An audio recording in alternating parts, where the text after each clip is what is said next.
All right, time to check in with business in Vancouver. Tyler Orton is with us. Good morning again, Tyler. Good morning, Steve. Oil price around $48 a barrel, and we've seen a definite drop in oil prices this year.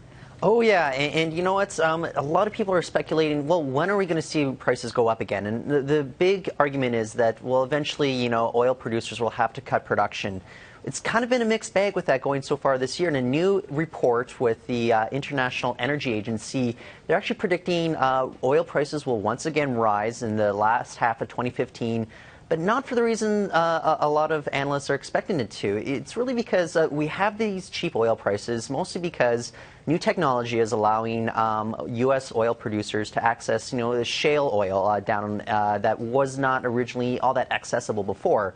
So with all this abundance and supply, prices are going down, obviously. And so what this is preparing both corporations and consumers for is like just getting used to all these very cheap oil prices. So more dependence on energy and more use of energy that they weren't using when it was so expensive.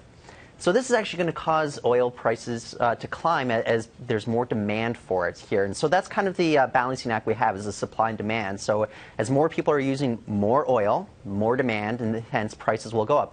The real issue comes down to is that OPEC nations have actually boosted oil production, whereas non-OPEC nations have actually tapered it down a little bit in the last couple months as they're trying to do this balancing act. My biggest concern here is if more corporations, more consumers are getting used to cheap oil, using more of it to drive up the demands. Not so great for the environment, but we'll have to keep an eye on this because keep in mind that Canada very much dependent on kind of the oil industry, and we've done really well, especially through the post-recession years. But as we've seen the last half of this year, Canada's economy hasn't been doing as well. We can see that in the Canadian dollar especially. Okay, Tyler, thank you very much.